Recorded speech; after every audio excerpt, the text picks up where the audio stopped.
de abrirles un espacio a las personas que nos acompañan para que puedan preguntar un poquito sus dudas específicas. Y bueno, si ella tiene una respuesta, pues incluso ella puede compartirla. Y pues muchas gracias, Emiliano, por estar aquí, por visitar Tehuacán. Antes queremos agradecer al Complejo Cultural del Carmen por permitirnos el espacio de hacer este conversatorio. Y bueno, nos encantaría saber, antes que nada, cómo te sientes de regresar a México para compartir música. Estoy muy emocionada. Siempre es muy bonito regresar a México, pero aún más cuando hay la oportunidad de presentarse y compartir lo aprendido por el otro. ¿Hace cuánto no habías venido? Hace un año. Ahora sí lleva un año sin venir. Ah, muy bien. ¿Y hace un año también hiciste como una gira de conciertos? Hace un año más me vine a descansar. No es de tantos conciertos. Esta ha sido como la primera vez que realmente un itinerario súper lleno. Bueno, qué padre que vengas a compartir también. Porque bueno, también viviendo tan lejos, cuéntanos ahorita dónde estás viviendo. Ahorita estoy viviendo en Austria, en la ciudad de Linz, y también estudié. Y yo creo que también vivir lejos de la familia ha sido un poco complicado. Ha sido un poco complicado. A veces sí se extraña mucho la compañía, un abrazo, que alguien te apoye, simplemente que te ayude, que te haga de comer. Ese tipo de cosas se extraña muchísimo. Estaba viendo eso que dijiste de hacer de comer. Estaba viendo un TikTok que le dice su mamá a un niño de la prepa. Dice, hijito, toma un sándwich, ¿no? Y el niño, no, mamá, yo ya estoy grande. Y dice la universidad, mamá, hazme un sándwich. Sí, la verdad es que sí, digo, yo a veces cuando estoy practicando, mi mamá y mi papá se ponen a trabajar y se hacen como alguna botana, ¿no? No sé, fruta o algo. Y dicen, ay, ¿tú me quieres fruta? Eso lo extraño mucho estando allá. Wow.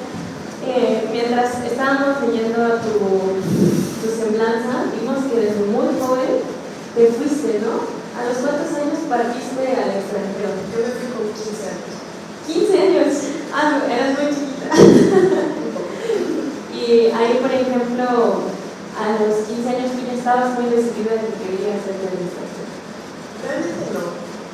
Como que sí tenía la idea de que me gustaría estudiar música, pero todavía no lo tenía completamente claro. Siempre me interesado también mucho las ciencias sociales, la política, la medicina. También probé este tipo de disciplinas, hice prácticas como la cirugía plástica, me gustaban mucho los modelos de la ONU, de la escuela. Y siempre era como, tal vez estudiar esto, no sé. Y cuando me fui a Alemania, el primer año dije, bueno, pues ya me quedé con la música. Como que terminaste de convencerte. Sí. Y Merely, ¿qué cosas lo más interesante estás compartiendo de que, bueno, te fuiste sin saber qué era lo que realmente querías, pero te aventaste? Sí. ¿Y allá qué fue lo que tú sentiste que dijiste, sí, eso me gusta? Tuve mucho apoyo.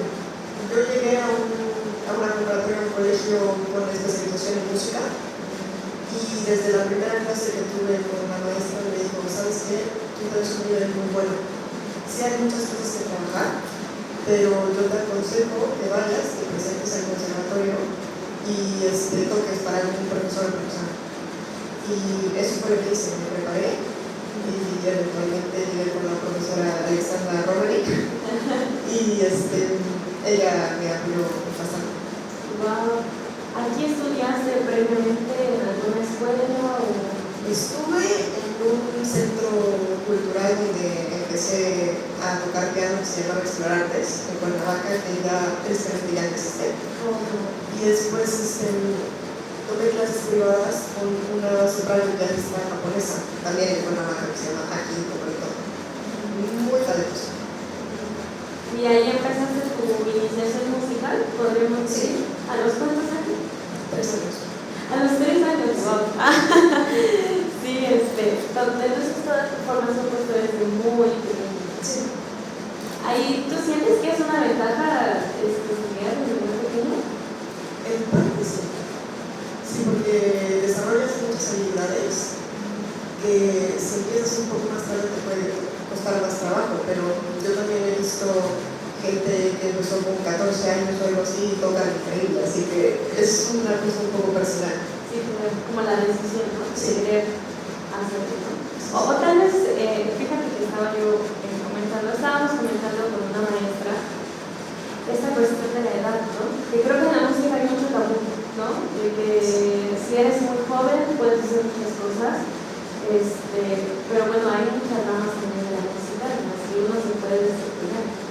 Bueno, entonces, justo esta maestra nos estaba contando este ejercicio, ¿no? De cómo la edad también puede permitir desarrollarse de una forma también temprana y también decidir a una buena edad, ¿no? Que creo que es lo que a ti te pasó. No sé, pero sí. Y conoces así como un compañero que digas, ah, sí, empezó a los 20 y así. Pues lo más tarde que yo he conocido, empezó fue 14 años, pero 20 como tal no. He conocido otros instrumentos, no piano precisamente, que tocaron, por ejemplo, primero clarinete y después 20, 25 años, pero sabes que también quiero tocar saxofón y ahora tocan de una forma increíble. Ajá. Sí. Sí. Pero bueno, en la rama de la música.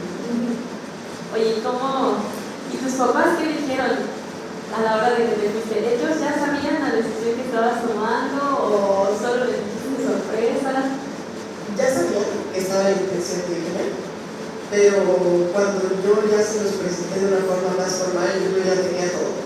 Tenía la confirmación del colegio, la cita para sacarlo de mi visa, todo el plan bien armado, nada más llegué, está esto, necesito apoyo con esto, y no me pudieron negar. Ah, está muy interesante. Bueno, nos acompaña el papá de ella y bueno, si en algún momento del conversatorio quiere compartir como algo también con nosotros, estaría muy bien, pero igual se me siente cómodo, está bien. Pero antes, ¿tú cómo buscaste esta oportunidad de irte? Supongo que también tus maestros te impulsaron mucho a salirse, ¿no? O sea, como busca aquí, busca allá, etc. Pero ¿cuándo es ese momento en donde te sientas en el computador y dices, ya, a buscar? Bueno, yo estudié en el colegio alemán de Xochimilco y realmente el colegio nos apoyó a todos a buscar oportunidades en el extranjero. Y es algo que yo hasta la fecha aprecio muchísimo. Y nos enseñaron varios internados, así, oportunidades para irte también a otros colegios y demás. Y por ejemplo, yo noté que cuando yo me acerqué a estos colegios sin especialización en música, solamente con mis calificaciones y pues nada más yo en la entrevista, no había tanto interés como cuando me presenté con mi currículum de piano y todo esto. Y eso lo tomé también como ventaja. Y también la que era la maestra de música en el colegio, ella me apoyó mucho. Me dijo, o Múnich o Freiburg son las mejores ciudades para que te vayas, puedes checar aquí, puedes checar acá, y en base a eso fue que yo busqué. ¿Qué te buscaste? Sí.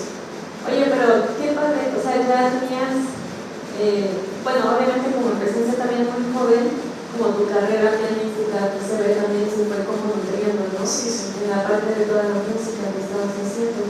Pero, por ejemplo, los idiomas, ¿en qué momento ya sabías idiomas o te fuiste sin saber el idioma? La verdad, gracias a Dios, mis papás tomaron la decisión de que iba a aprender alemán desde muy pequeña. Así que el idioma no fue tanto problema.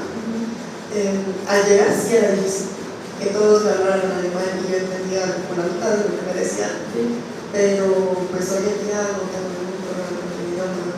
También el inglés en los proyectos que estuve nos impulsaron mucho. Y sí, esa ha sido una gran ventaja. Wow.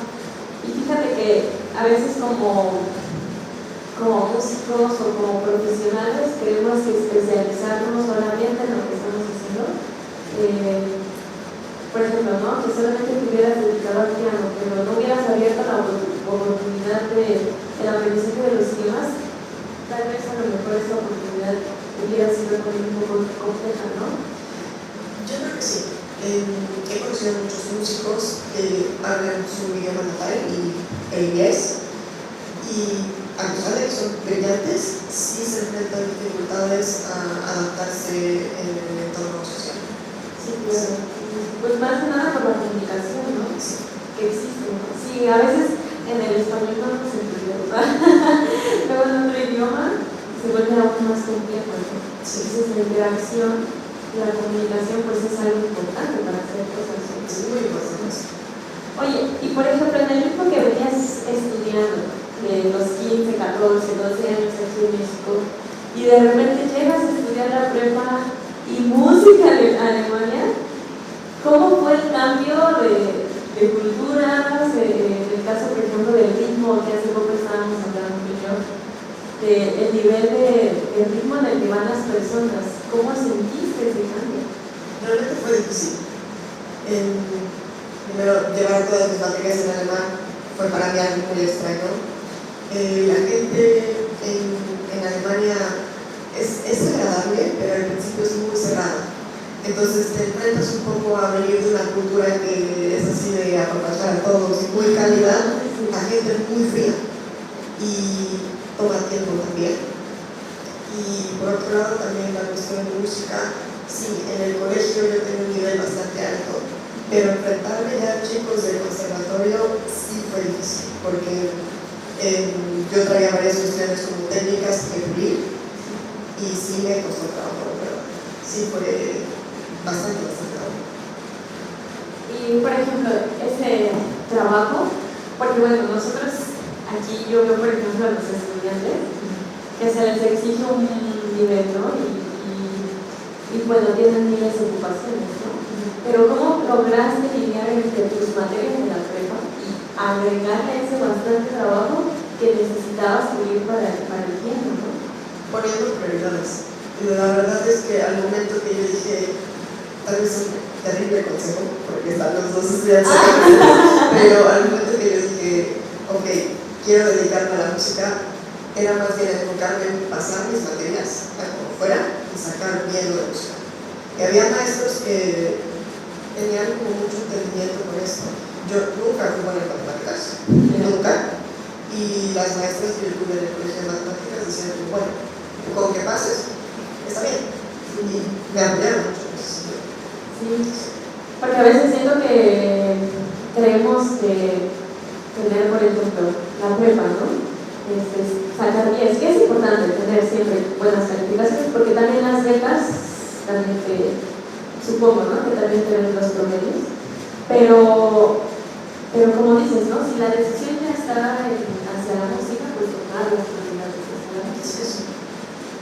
Y por ejemplo, en la parte social, eras muy joven, o sea, en la mera adolescencia, donde todos queremos amigos, queremos ser aceptados por la sociedad de jóvenes. ¿Cómo me guiabas también esa parte? Esa parte también fue un poco complicada, la verdad, porque yo estuve muchos años en un internado y yo ya tenía todos los días así mi horario, de 9, no, como antes, como de 7 a 9, yo practicaba, así, full. Y veía a mis amigas, por ejemplo, que iban a salir a caminar o a ver alguna película o algo así, y yo les decía, no, es que yo tengo que practicar, a las 9 ya voy con ustedes, salgo, pero pues sí era difícil. Había días que yo no entendía, no tenía tantas horas en practicar y que están con mis amigas. Wow, Sí. mucha fuerza de voluntad, supongo también. Sí. No puedo, ¿no? Tal vez en este momento. También en cierta forma presión. A esa edad yo era muy joven y esta profesora Alessandra Romani, a pesar de ser una pianista increíble, era muy exigente. Sí. Así que pues también era esa parte que yo sentía que de cierta forma tenía que cumplir con lo que me decía ella. Y por ejemplo, esta parte de ser muy estrictos, sí. Allá en donde estás ahora, ¿también la exigencia es igual, muy alta? Sí.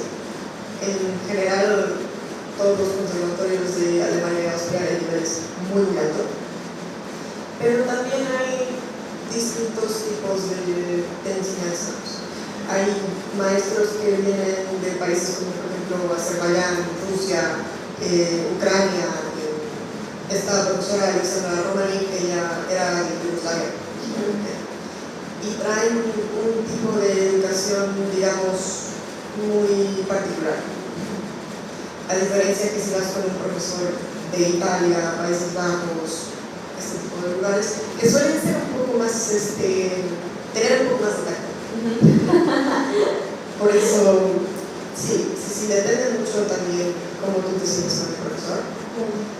La verdad es que Alexandra Romanik a mí fue justo lo que yo necesitaba en ese momento, pero yo no he encontrado profesor o profesora más estricto que ella. Sí. O sea, pero sí te decía que no, sí, no. Ni miedo. No, ¿Qué? No, sí, pero tenía un buen balance de cuando decía ese tipo de cosas y cuando no. Y también cuando yo necesité apoyo en cuestiones que no tenían que ver con la música, también ella estuvo muy presente. Qué bueno. Fíjate que acabas de tocar un tema muy importante que es la elección de maestro. O sea, yo siento que la elección de maestro en la música es muy importante, porque detectas tu vulnerabilidad. Sí. O sea, en este caso, por ejemplo, tú que ibas sin tus tomadas alguna nueva etapa en un país diferente, creo que hubiera sido, como dices, más difícil como otra persona. Yo también pienso eso. Sí. Pero, por ejemplo, supongo que has buscado después de ella, buscaste otro maestro. Sí, ella, pues estuve con ella 3 años y después me moví para Hamburgo, estuve un año con la profesora Delphine Lisset, muy buena también. También estuve un tiempo con otro profesor que se llamaba Manfred Fogg. Él sí, nunca logré conectarme mucho con él y por eso que después busqué ir con alguien más. Y ya cuando yo quería cambiarme, fui con un montón de profesores a un montón de ciudades diferentes y a ver, ok, cuál me agrada, con cuál conecto bien, a cuál le agrado yo, que también era importante. Y al final me quedé con Saskia Kyoki y ha sido muy bueno. En esto de los parámetros incluso, ¿no? De cómo elegir un buen maestro, ¿no? Sí. Incluso también que confíen en ti, ¿no? Porque hay maestros que son muy agradables, pero no confían en la capacidad del alumno, aunque vean que realmente es muy bueno, pero no apuestan tampoco ellos, ¿no? Entonces, cuando ellos tampoco apuestan, es como más difícil de retroalimentación. Ese es un tema también muy complejo, la verdad. ¿Qué fue lo más difícil que enfrentaste al elegir un maestro? O sea, dices que fuiste con muchos maestros, pero tal vez en esa búsqueda ninguno te convencía. En mi caso, desde que empecé a buscar más maestros, yo ya sabía que quería tener cierto enfoque musical contemporáneo. Y eso fue realmente un reto, porque profesores especializados en música contemporánea, en serio, son pocos. Y yo iba con varios que decían, sí, pues sí estoy dispuesto a hacer música contemporánea, pero no me especializo en eso. Otros que de plano decían, no, yo eso no lo voy a tocar, eso no quiero. Y el problema es como encontrar a alguien que tenga cierta flexibilidad. Y pues yo le encontré en Saskia y también en Matilde Porciano, que es otra pianista del ensamble Face de Viena. Y en ellos dos me ha apoyado muchísimo. Así yo con Saskia hago mis cosas que son como, no sé, más clásicas o neoclásicas también. Y con Matilde realmente todo lo experimental con ella. ¡Wow! ¡Qué padre! ¿Y en qué momento o qué es lo que hace que decidas especializarte en la música contemporánea? Es una pregunta muy compleja. Realmente desde antes de irme yo a Europa ya tenía interés en la música contemporánea. Llegó un punto que empecé a preguntarme yo, porque en la escuela hablábamos de compositores como Beethoven, Bach, Mozart, esos compositores europeos muy famosos, y yo empecé a preguntarme, ¿por qué no hablamos de compositores y compositores latinoamericanos? ¿Y qué están haciendo en Asia? ¿Cómo es la música latina? Como que me empecé a preguntar un montón de cosas, y todo eso me llevó a investigar más compositores, y por ejemplo conocí a Manuel Ponce, Villalobos, Teresa Carreño, me empecé a interesar mucho en su música, también Gabriel Ortiz, y lo iba yo como ensayando de lado, aparte de mi música clásica, como que algo pequeño, contemporáneo, porque me gusta. Y ya cuando yo llegué a Europa, también conocí pues grandes compositores de música contemporánea allá, Ligeti, Boulez, Schoenberg, todos estos compositores composiciones y me empezó a interesar mucho toda la parte de teoría contemporánea, de cómo funcionaba, me gusta mucho también que conecta con muchos principios similares a los míos. Es música que yo considero es muy humana, aunque no lo aparente, pero representa mucho a la sociedad y muchas veces sin tabús. Es muy honesto. Eso es algo que a mí me gusta mucho. Y también la parte de la entrega que necesita el músico para poder tocar ese tipo de música. Exige muchísimo. Poner, incluso a veces como de una forma personal, entregarte completamente a la obra. Y eso es algo que me emociona de lo que pasar. Y la primera vez que yo llegué con Saskia a una obra contemporánea, a ella le encantó. Y ella, siendo pianista más bien clásica, ganó el concurso Mozart hace un de años, o el concurso Chopin, todos esas cosas. Y entonces poco a poco ella me fue impulsando a sacar esto de música contemporánea, de ser como mi secreto, aparte de lo clásico, a realmente percibirlo de forma profesional. Y no me arrepiento para nada de eso. Pero, tu secreto, porque bueno, por ejemplo, en algunas facultades que ya se ha ido integrando un poco más, ¿no? O sea, que ya dentro del repertorio, o sea, el repertorio mexicano, en este caso, ¿no? En el país, y repertorio también contemporáneo, ¿no? Incluso me parece que hace unos años no se integraba el repertorio contemporáneo en los conciertos de titulación, ¿no? O sea, y ahora ya es como un poco más flexible, ¿no? La flexibilidad de las eras. Y fíjate que ahorita que estás comentando, se me hace muy interesante cómo tú lo expresas de la forma en la que, como dices, la música contemporánea a veces sin querer puede reflejar esos incluso problemas sociales, ¿no? Que existen en la sociedad y de una forma inconsciente transmitirlos, ¿no? ¿Sientes que la música contemporánea necesita contexto a veces? Yo siento que la mayoría de tiempo sí. Y no tiene que ser mucho, o sea, simplemente el título te puede decir todo lo que necesitas de la obra. O algo en particular, hay gente que mezcla también mucho con imágenes, que si necesitas tener una imagen en la obra, es muy práctico también, pero yo siempre he sido mucho de la idea de cualquier decisión que tomes como músico, tienes que poder justificarla. Si tú estás tocando una pieza de Mozart y en la partitura no dice que tienes que hacer crescendo, pero tú decides hacerlo, si alguien llega y te pregunta por qué estás haciendo ese crescendo, tienes que poder explicar por qué. Como lo que nos comentabas antes de empezar, de los compositores, ¿no? También tu trabajo con los compositores es así. Sí. Y hay muchos que son muy cerrados a hacer cambios, pero hay otros que realmente lo agradecen, porque le estás ayudando también al compositor a mejorar su estructura, a cuestionarse un poco más qué es lo que está haciendo. Sí, y eso es algo que también es bueno. Yo también he compuesto un poco, mucho, la verdad, pero por ejemplo, si yo quiero escribir una obra para clarinete, yo no soy clarinetista. Entonces yo prefiero ir con un experto que me diga, ¿cómo puedo yo mejorar esto que escribí? Porque yo no puedo especializarme en todos los instrumentos. Es un poco de ahí donde va la idea. Porque luego también pasa que algunos compositores que no son pianistas escriben cosas raras para el piano y meten apuros al pianista, ¿no? Me ha tocado ver unas cosas muy feas, la verdad. Pero hay gente muy flexible que si tú le dices, mira, esto sería mejor si lo escribes así, no sé. Sí. Wow, qué padre.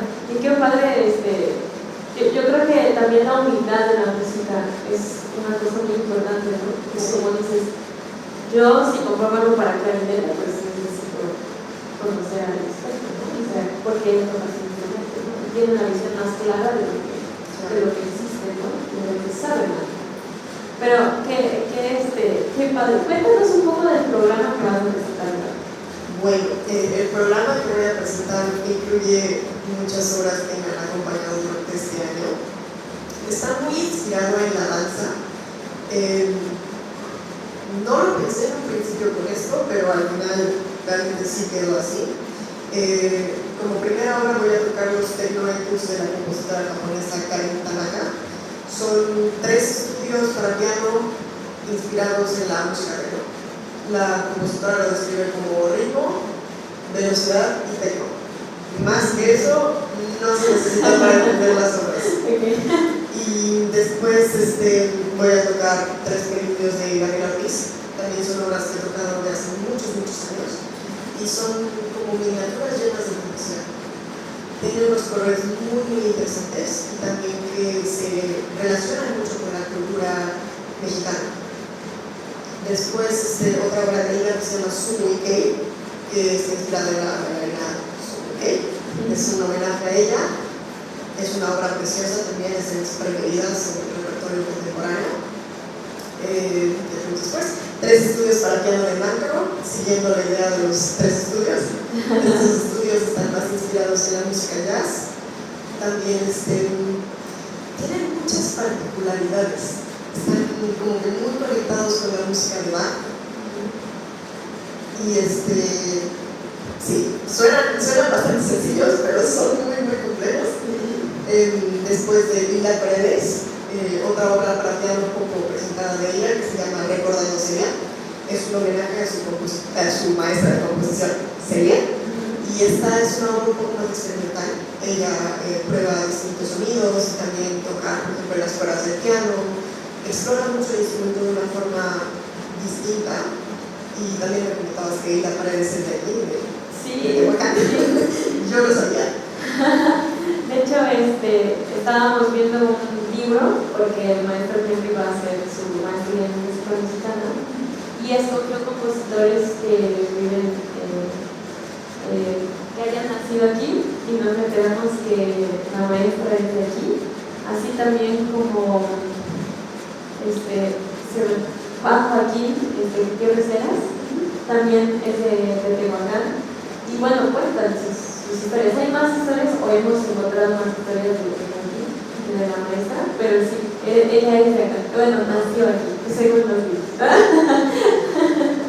Entonces, pero fíjate que, bueno, andando a eso, nos da mucho gusto que, bueno, no sé también cómo tú te sientas de tocar una pieza de una maestra que, bueno, vive en el extranjero, pero que su lugar que la vio nacer, pues escuchar algo. Sí, te digo que es una sorpresa muy grande. La verdad, yo no me esperaba eso y hasta dado un poquito de nervios, pero es muy emocionante. Y sí, por último, la última pieza que voy a tocar es La Chacona de Sofía Guadalupe. Es una obra que a mí también me encanta. La conocí por primera vez hace 7 años. La tocó Isaac Mason en el Museo de Viena. Y yo me acuerdo de un programa que tenía de todo muchas obras de esta, la Chacona de Guadalupe. Yo no conocía esta obra y la escuché por primera vez, quedé sorprendida. Dije, eso algún día lo voy a tocar. Y que por fin se me haya hecho poder tocarlo es muy emocionante. ¿Cuántos años pasaron después de eso? Como 6 años. ¡Wow! Mucho tiempo de espera. Sí. Luego lo quiero tocar así al año, ¿no? No, ya estoy listo. No, pero es una obra increíble. Wow, qué padre.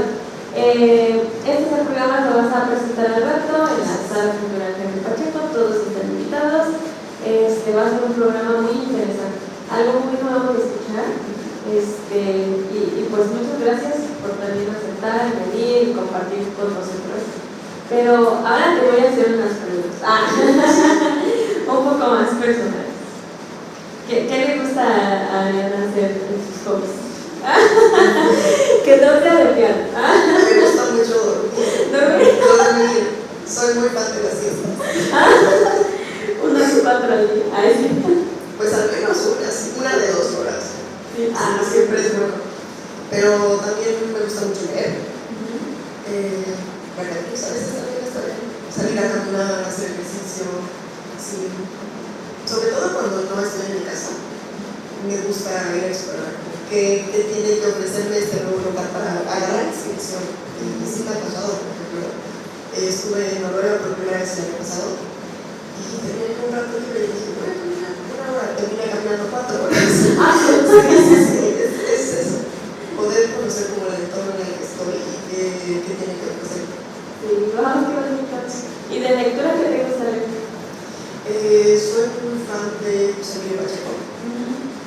La literatura en general latinoamericana me gusta mucho, pero también soy de leer como cosas un poco más relacionadas con música. Si voy a tocar una obra de una compositora o un compositor, me gusta saber un poco de su vida. Sí. He leído varias biografías para entender un poco mejor las obras. Sí. Pero, bueno, a mí me sorprende mucho cómo las artes también se entrelazan, ¿no? O sea, bueno, ahorita por ejemplo que estabas haciendo la música contemporánea, a mí me recuerda mucho, pero mucho las películas de Disney. O sea, como son muy...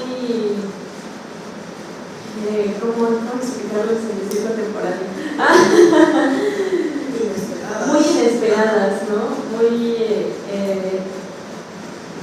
algo fuera de lo que pareciera ser lógico, ¿no? O sea, sí, eso me gusta mucho de esto. Y siento que también hay como literaturas que son así. Bueno, a mí me lo personal me gusta.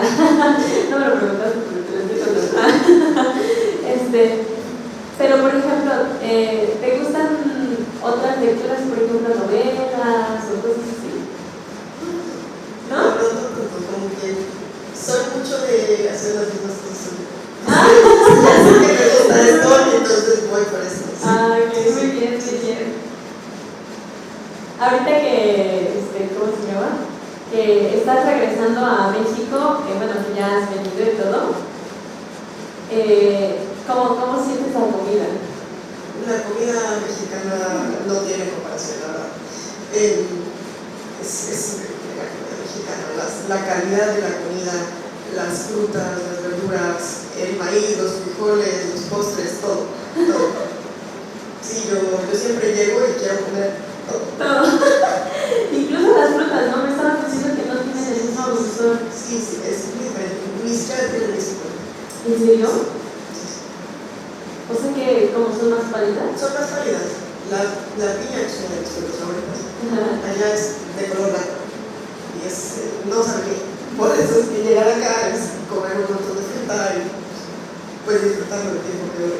¡Wow! ¿Por ejemplo eso no afecta a tu salud? Yo creo que en cierta forma lo sí, pero intento también comer fruta, aunque sea manzanas o no sé, moras, lo que haya que sepa bien y mantener una dieta balanceada. Tomar vitaminas también, sí, pero acá es muy diferente. Wow, qué interesante. Y por ejemplo, para seguir con tu rendimiento y todo, ¿crees que la alimentación es importante? Yo creo que es muy importante. Una de las cosas que nos recomendaron de la universidad desde el principio fue ir con un nutriólogo, que nos hiciera una dieta que nos apoyara a mantener nuestro mejor rendimiento. Eso incluye muchas proteínas y verduras y semillas, tener mucho balance. ¿Has buscado como algunas, me estabas comentando también esto de las dietas y todo, pero también otras alternativas físicas, ¿no? Sí. Fuera del instrumento o fuera de estas cotidianidades que hacemos? ¿Cómo cuáles te gustan? Yo soy muy fan de la terapia Alexander. Bueno, técnica Alexander. Concepta de la técnica. Y es algo que a mí me ha apoyado muchísimo. Ir una vez a la semana. Y también porque la señora que me hace mis terapias, ella es mexicana. Wow. Y es muy agradable estar en Austria y ver a una persona mexicana al menos una vez a la semana. Así que pues ella me ha ayudado mucho a mejorar mi postura y también platicar con ella es muy agradable. Como ella también vive cosas muy similares a lo que yo. Y es algo que a mí me ha ayudado muchísimo. Sí, esa identificación.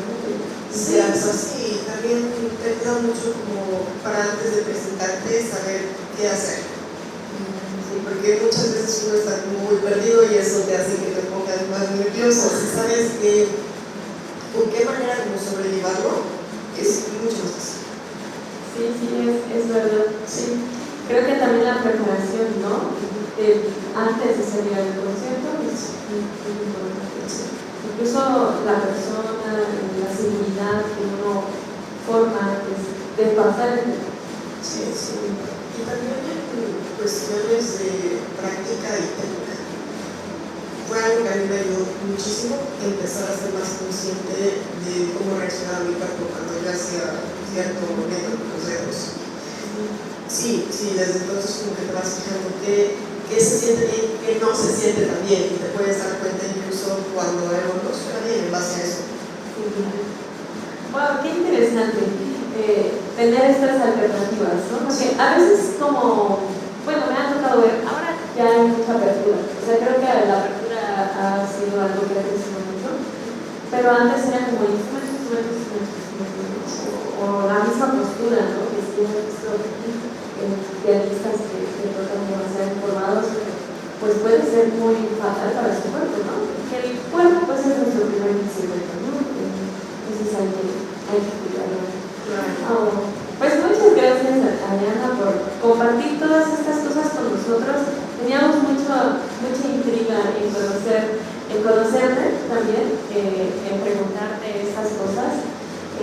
Nos sorprendió mucho que eres muy joven, eres una pianista muy joven, en realidad, con una amplia experiencia. Y bueno, pues vamos a abrir la parte de las personas que están con nosotros. Si quieren preguntar algo, si tienen alguna inquietud específica, pues pueden hacerlo, ¿sabes? Entonces, no sé si alguien quiera compartir o preguntar algo. ¿Alguien? No se acuerda. Bueno, mencionaste que en tu repertorio vas a tener una pieza acerca de jazz, ¿no? Sí. ¿Has tenido más acercamiento en el jazz o te has interesado? Sí, yo en la universidad estuve un año enfocándome mucho en el jazz. Como una parte de mi práctica es como obsesionarme con distintos temas y meterme muy en serio en ellos. Por ejemplo, me obsesioné mucho con el piano de juguete, hice un gran proyecto con piano de juguete, luego con el piano preparado, gran proyecto de piano preparado, y tuve mi época que me obsesioné con el jazz. Así que estuve haciendo como especialización en jazz un año, tocando con banda de jazz, aprendiendo a improvisar, teoría, un poco de todo, hasta que me di cuenta que el jazz no era algo que quería perseguir profesionalmente. Pero sí que la experiencia de estar haciendo jazz un año me ha apoyado muchísimo para las obras de repertorio moderno que piden este estilo un poco de jazz, como Capuzzi, Donald Caro, y son muchos compositores que se inspiran en jazz, así que ha sido muy útil, incluso también para sentir los ritmos de una forma distinta. Ya no siempre contarlos como te enseñan en la música clásica, sino en verdad poder sentir el ritmo, y eso fue algo que a mí cambió muchísimo mi forma de tocar y tocar las obras. También consideras que lo que hace un artista es igual a lo que hace un deportista. Yo diría que sí. Al final las dos son disciplinas distintas, pero igual de exigentes las dos.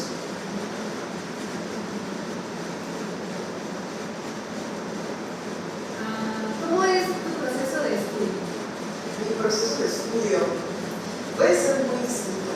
Depende mucho la obra. Por ejemplo, si estoy trabajando una obra completamente nueva que escribieron o para que yo toque en un evento específico, primero la leo, o sea, empiezo a analizar, ok, qué tiene sentido, qué no tiene sentido. Si tengo el gusto de poder hablar con la compositora o con el compositor, le pregunto, hey, ¿qué está pasando aquí? Muchos están también dispuestos a hacer cambios. Si algo no puedo tocarlo por el tamaño de mi mano o algo así, que busquen otra forma de escribirlo. Y entonces ya después empiezo a probar. Normalmente intento tocar todo completo una vez, solo para como que familiarizarme con la obra. No pienso tanto, aquí hay una nota mal, no, nada más quiero ver cómo es la estructura, y después ya empiezo a ir en cachos más pequeños. Siempre anoto como que esta parte es un poco más difícil, esto creo que lo puedo ver apenas. Entonces como que lo que es más difícil me enfoco más en eso, a lo que creo que puedo tocar a primera vista. Y así como que lo vas construyendo por cachitos.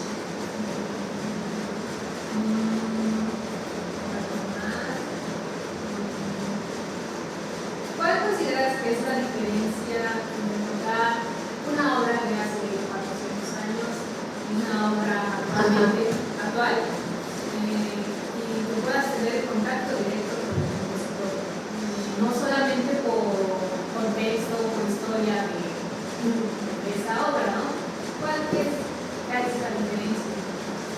Yo diría que una de las cosas más importantes es tu papel como intérprete. Te conviertes en cierta forma como sujeto creativo también.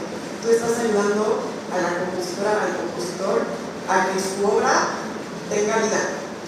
Cuando tú estás tocando algo de Beethoven, o de Mozart, o de Chopin, lo que quieras, ya lo han tocado un montón de personas. Entonces, tú te puedes basar en el material ya existente, pero en cierta forma, Beethoven, Chopin y Mozart no necesitan que tú como intérprete les ayudes a dar vida a la obra. O sea, tu proceso ahí ya no es tan creativo, tú eres un intérprete.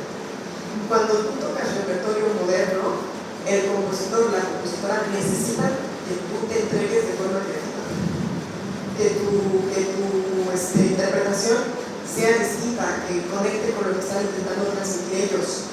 Entonces, esa es la parte que a mí de la música contemporánea realmente me gusta mucho, como yo no solo soy intérprete, sino también soy un sujeto creativo. ¿Y cómo te sientes al ser este sujeto creativo?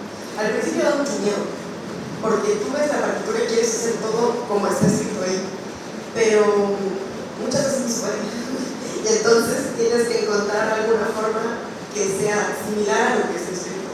También muchos compositores escriben algo con una idea completamente distinta, y entonces necesitas que te digan, hey, es que realmente quiero esto, y ahí es cuando tú dices, ok, entonces esto lo puedo hacer así, así, así.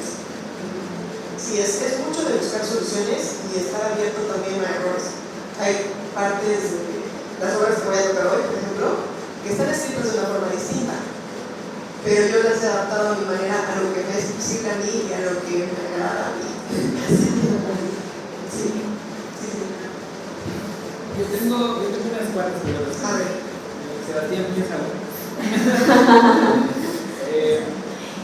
Porque tú, me gustaría saber como a raíz de qué suceso o qué evento en tu vida consideras, porque yo creo que todos tenemos un tipo de evento o de momento en el que decidimos, o sea, ¿tú en qué momento de tu vida consideras, y si se puede compartir, que hubo una condición de puedes estudiar música? Porque una cosa es empezar a los 3, 5 años sin hacerlo porque te van tus papás, y otra cosa como decidir hacerlo. ¿Decidir estudiar música en un conservatorio? Pues como tomarlo más bien como de manera profesional, o sea, como que decir de esto quiero vivir. Yo creo que después de conocer a Alexandra Romano, y también por el nivel de exigencia que tenía esa profesora, yo dije, sí, me voy a meter en esto ya es de Claro. O sea, ¿consideras que el grado de exigencia y seriedad de un maestro es también muy importante para que tú decidas, ¿no? Depende también mucho qué es lo que sea que el alumno realmente necesite, pero en su caso yo sí necesitaba una profesora como ella, que ella me ayudó a tomarlo yo incluso más en serio, a ver cuáles eran mis posibilidades, qué podía hacer, qué tenía que mejorar, y muchas veces me dijo, te lo tienes que tomar en serio, o sea, no vienes aquí a hacer chistes, a hacer juegos, tienes que tomártelo en serio si realmente lo quieres estudiar. ¿Y cómo sabías que era realmente lo que querías estudiar? Todos los caminos terminaron llevando a la música. Yo les comentaba, estuve en los modelos de la ONU de la escuela y me gustaba mucho, pero también en cierta forma me parecía un tanto monótono. Lo mismo pasó cuando hice prácticas con esta cinta plástica.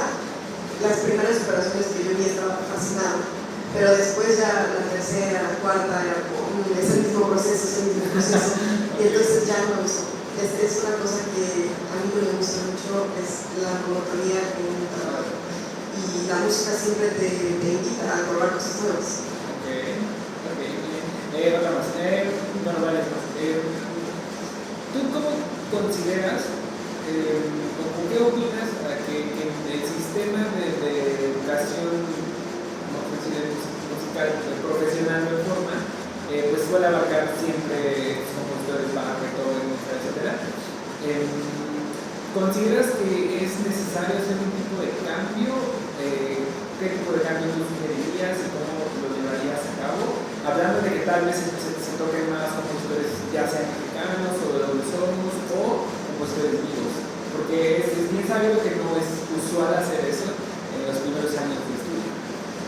Yo creo que es muy importante porque también es una parte de lo que es nuestra identidad como mexicanos, hablar de las compositoras y compositores de nuestro país. Tal vez no ampliarlo a todo el mundo, pero sí hablar de eso, de lo que se está haciendo en nuestro país. Porque no solamente es esta música que luego dicen académica de Mozart y todo lo demás, también hay música mexicana muy muy buena y es importante que se presente. Yo creo que más que nada se pueden implementar por la escucha y también promocionar que se hagan conciertos donde se toque música mexicana, que los jóvenes conozcan esta música y que cuando tú llegues con una persona, no sé, 15, 14 años y le preguntes, a ver, dime 3 compositoras y compositores mexicanos que te puedan responder. Sí. Claro. Ok.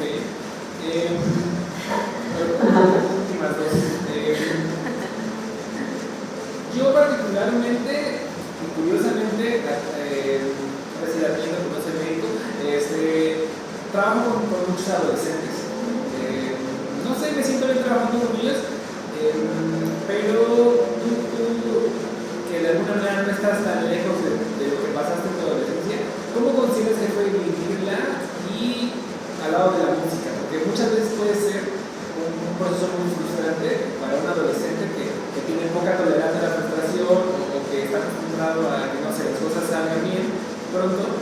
¿Tú cómo viviste esa parte? Realmente fue difícil, porque también muchas veces como que de acuerdo a cómo me estuviera yendo con mis proyectos y mis cosas de piano, por decir así, era como yo me sentía. Si las cosas no iban muy bien, yo tampoco me sentía muy bien. Si las cosas iban muy bien, entonces sí, yo estaba muy feliz. Y eso fue difícil, como que no saber todavía cómo regular mis emociones a esa edad. Eso sí fue muy pesado, pero siempre como que me impulsé a seguir y seguir y seguir. Y también en un punto me di cuenta que a mí me ayudaba mucho como la manera en la que yo tomaba las críticas. No solo las críticas negativas, también las positivas, o cuando alguien te dice, hey, tal vez podrías hacer esto diferente o de esta manera, simplemente escucharlo, tomarme el tiempo para procesarlo, darle una chance de lo que me estaban diciendo y entonces ya yo poder comentar algo o ver si lo implemento en mi práctica, ¿no? Pero creo que todo esto como, claro, te enfrentas a una cosa muy, muy fuerte y poco a poco aprendes cómo lo puedes sobrellevar. ¿Qué consejo le darías a un padre de un adolescente? Estudia música, claro. Pues es una pregunta difícil, porque, por ejemplo, en el caso de mis papás, ellos no son músicos y sin embargo siento que han hecho todo bastante bien. Han estado ahí cuando yo he necesitado hablar con alguien, que esa sería una cosa, yo diría, escuchen a sus hijos, lo que sea que tengan que decir. La carrera de música no es fácil y si necesitan apoyo, realmente pues es porque de verdad lo necesitan. A veces también simplemente un poco de distracción es muy buena. Llegar con tu hijo y decirle, hey, vamos a caminar, porque ya estuviste practicando mucho, también es muy sano. Y apoyarnos en sus conciertos, en sus proyectos, en lo que sea que tengan, estar ahí presentes. Yo también estuve dando clases mucho tiempo y lo mismo me preguntaban los papás, como, ¿qué puedo hacer para que mi hijo practique? Siéntate al lado de él y dile, hey, enséñame, ¿qué aprendiste esta semana? Eso ya es una diferencia muy, muy, muy grande. Que el niño se sienta, o el joven en este caso, se sienta que lo están tomando en serio. A todos nos gusta sentirnos que nos toman en serio. Entonces, sobre todo de parte de los papás, es una cosa muy, muy importante. Y en ese mismo sentido, ¿qué consejo le darías a un adolescente estudiante de música? Ser paciente, muy paciente. Porque al inicio todo se ve como muy lejano y muy como difícil de sobrellevar, pero es lo mismo, es tu cultivo, tienes que sembrar y todo y esperar a que dé frutos, no puedes correr. Y esa es una cosa que yo también a veces falla, que sobre todo la que me ha dicho a veces que no quieras ir tan rápido, es matrimonio, porque si no te vas a sobrellenar de cosas y te vas a estresar. Y realmente todavía te queda un montón de vida para hacer cosas. Entonces tienes que aprender a decir, hey, este proyecto lo puedo hacer este año, tal vez me puede esperar al siguiente, como que poder balancearlo de cierta forma, pero no querer hacer todo de uno. Muchas veces. ¿En algún momento sentiste que la edad se te iba como para hacer proyectos? Sí, definitivamente. Ahora ya no tanto por el ámbito en el que estoy. En el ámbito de música contemporánea realmente yo soy muy joven. La gente que está haciendo música contemporánea es una generación arriba de mí, gente que me saca 10, 15 años. Pero en el ámbito clásico yo sí me sentí frustrada en un momento que decía, es que llegan los chicos que nacieron en el 2007, en el 2005 y tocan increíble. Sí. Pero también es algo que he comentado con varios profesores y es que es un viaje personal. Cada quien va a su ritmo, a su tiempo y poco a poco va definiendo qué es lo que quiere hacer. No todos quieren ser concertistas clásicos. Hay gente que se quiere dedicar a tocar música de cámara, hay gente que quiere tocar en orquesta y eso está bien. Hay gente que quiere dedicarse nada más a la pedagogía y es súper respetable todo eso. Cada quien tiene su propio camino, su propia decisión. Entonces, esa frustración de se te está yendo la vida realmente es como una ilusión que se hace.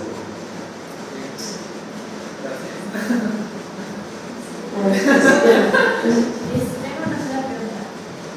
Se entregaron un familiar que sea músico, pero sea su estilo sea diferente a lo que tocas, es bueno como escucharlo y poder interpretarlo de la boca o a poder interpretarlo. Yo creo que sí. Realmente de cualquier estilo de música puedes aprender algo. Del jazz, sobre todo, yo admiro mucho a los músicos de jazz. Cómo funciona su cerebro es una cosa sorprendente. Pero también me gusta mucho la música techno, me gusta la música latina en general. De todas las disciplinas puedes tomar. Entonces, yo sí te aconsejaría de este familiar que mencionas, ver qué puedes tomar. Y para cualquier incluso, no solamente centrarte en, voy a hacer piano, voy a ir a conciertos de piano, ve a ver un concierto de saxofón, de percusiones. ¿Qué puedes tomar de esos instrumentos para tu práctica? Lo que sea, de cualquier cosa, cualquier disciplina, puedes tomar aunque sea un poquito. Bueno, ¿nadie más tiene preguntas? ¿Alguien quiere compartir? No, pues muchas gracias, Ani, por compartir esta experiencia tuya. Creo que todos nos vamos con un aprendizaje, incluso inconscientemente una respuesta a una pregunta que a lo mejor ya existía hace unos meses, incluso hace unos años. Y te agradecemos por eso, por generar un espacio de aprendizaje y de compartir más cosas. Y pues yo siempre agradezco a la música porque es la que nos une a abrir estos espacios, a conocer mucha gente, porque creo que también es una disciplina que nos lleva a conocer muchas cosas, ¿no? Lugares, personas, culturas. Creo que es una disciplina muy enriquecedora al ser humano, ¿no? Y bueno, como artistas creo que llevamos ese plus de regalo. Sí, pues muchas gracias a todos. Volvemos a dar las gracias al Complejo Cultural del Carmen por abrirnos este espacio y nos vemos en la tarde para el concierto de Ariadne. Va a empezar a las 6 de la tarde el acceso y el concierto empieza a 6:30 en punto para que puedan prepararse. Y bueno, los que quieran también ir a visitar las masterclass que van a estar siendo a las 12, de 12 a 3. Todos son bienvenidos y la entrada es gratuita. Y pues muchas gracias a todos y gracias por escuchar.